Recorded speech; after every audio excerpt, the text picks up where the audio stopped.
Welcome to On the Vineyard, a 10-minute weekly wrap-up of the news from the Vineyard Gazette Media Group on Martha's Vineyard. I'm publisher Monica Brady-Meyerov. We're so glad you're here. On the Vineyard is sponsored by Martha's Vineyard Bank. The blizzard of last week seems like a distant memory. We still have lots of snow around, but it's turned into mounds of ugly, dirty snow. This week we'll hear how Chappaquiddick residents fared in the storm. During this time, Chappaquiddick people, it's when their community really shines. Everyone's looking out for each other, taking care of each other. More on that in a moment. Right now, it's hard to imagine the beauty of an August day.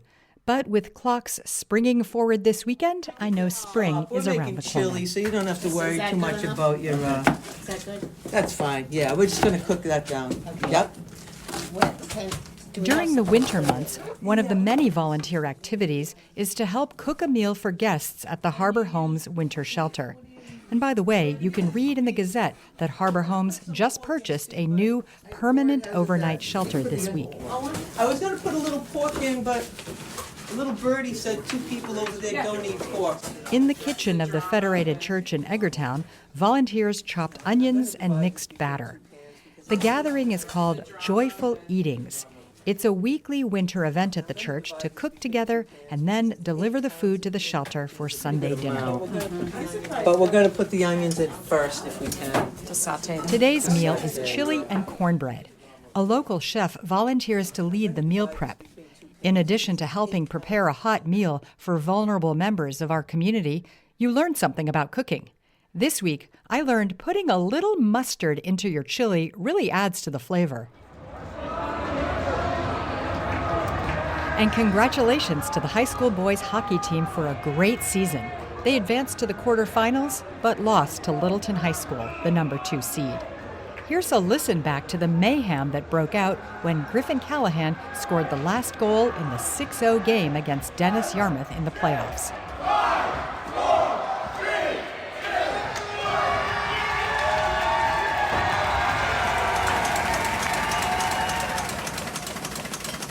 That's the sound of the historic press in the Vineyard Gazette offices in Eggertown printing the paper. That means it's time to go upstairs to the newsroom and check in with Bill Level, the editor-in-chief, and the reporters on this week's news. Hello, everyone. Well, as the island continues to dig out from last week's blizzard and assess what went right and what went wrong in terms of the island's response, Gwen Skiles turned her attention to Chappaquiddick, which, due to its isolation, faces even more challenges than the rest of the island. Like everywhere else, the power went out, and the year-rounders there had to look to each other for help. Gwen, you talked to residents and emergency management officials. What did you find out? Yeah, so Chappaquiddick, usually with severe weather, is just a more challenging area because of its separation from Eggertown Harbor. And so, as the blizzard was commencing, I was online seeing a lot of chatter just about what was going on. And a lot of people were alarmed. I was talking to one resident who didn't have power for 6 days, which was the longest that I've heard on the island so far. But during this time, Chappaquiddick people, it's when their community really shines. Everyone's looking out for each other, taking care of each other. And I just thought that, the blizzard was difficult and trying, and a lot of people are tired right now, but it was also kind of a good moment of the community coming together. There was also some unique things. I mean, there's different warming shelters around the island, but the Chappie warming shelter, it's at the Chappie Community Center, but it has solar panels. And what happens when it snows? Right. Ice just covered all the panels, and the battery was out by mid-afternoon the following Tuesday after the blizzard. And so, this was really the first major blizzard that the Chappie Community Center was a warming center. And so it was really a trial run for all those organizing it. And, a lot of officials are just kind of working out the kinks right now and going over what worked well, what didn't, and how they can improve for future weather. Yeah, and then, of course, there was another warming shelter in Eggertown, but then you got to take the ferry, which was running. Peter Wells was really making sure it kept going, even though there was ice and snow. But a lot of people don't want to leave and get stranded.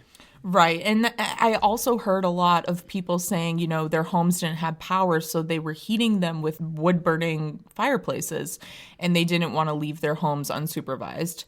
But also there's just the risk that most Chappie people know of. If you cross over, there's not a guarantee you'll get back, especially when there's so many ice packs in the harbor right now that can get in the way of the channel. Yep, that's life on an island, off an island. Thanks, Gwen. Thank you. Also, in the blizzard of snow stories this week, sorry I could not resist, Emma Kilbride spoke with the CEO of North Country Snow and Ice Management and JSP Site Solution. How's that for a name? They were in Oak Bluffs with what amounted to a giant snow jacuzzi. This was to help melt the monstrous pile of snow there. She also sat down with Gino Courtney, a fixture in Eggertown, about his near tragedy during the snowstorm in which his dog Whitey helped save his life. Both those stories are in print this week and on the website. Go check it out. Turning now to Ethan Genter, who has the story on the new Steamship Authority governor to represent the Vineyard. Ethan?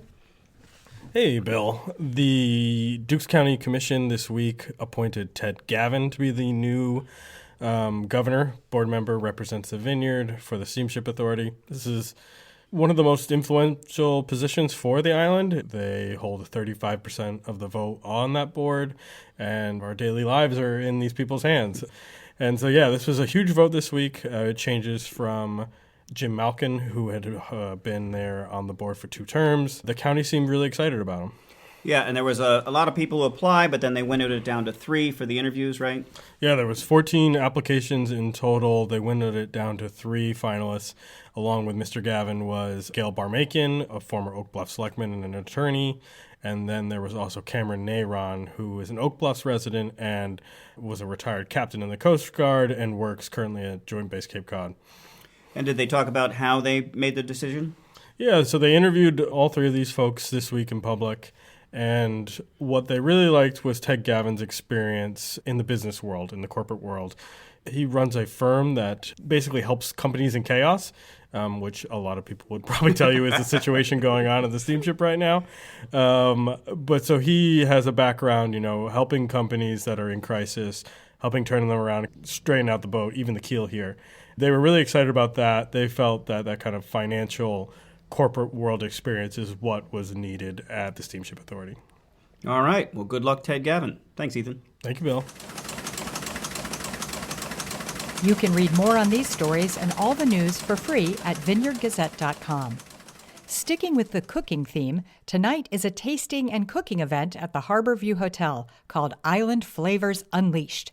It features Chef John Ashton, Chef Juan from the Harborview, Chef Carlos of The Maker, and Chef Dan of Cottage City Oysters. They'll be cooking and you'll be watching and eating and drinking. And Still Point is holding a free winter community supper this Sunday at 5:30. Last week, when so many of us lost power, many people turned to their fireplaces or wood stoves to keep them warm. Ham Luce, who died in 2021 at the age of 99, remembers when burning wood was the only way to stay warm in the winter. Of course, the winter, we did a lot of wood cutting and that sort of thing. We burned wood entirely up to 1940. That's all we did, use for fuel. We had plenty of it, and we had plenty of time in the winter to cut it, which wasn't one of my favorite chores, though, we're cutting it or bringing it in. We cut by hand. We had no machines then. We would average, I guess, rough 7 to 10 cords of wood per year, according to the severity of the winter, of course. This interview was collected by Lindsay Lee for the Martha's Vineyard Museum. Our theme music is from island composer and musician Michael Hayden. If you like the show, please follow us so you won't miss an episode and tell a friend who loves the vineyard. If you want to see some photos of a melting snowman in Chilmark, check out our Instagram at On the Vineyard Podcast. Thanks to our sponsor, Martha's Vineyard Bank, committed to supporting the Martha's Vineyard and Falmouth communities through their charitable foundation and local partnerships. Martha's Vineyard Bank, your goals, our guidance. mvbank.com. I'm Monica Brady-Meyerov. Thanks for joining us on The Vineyard. Talk to you next week.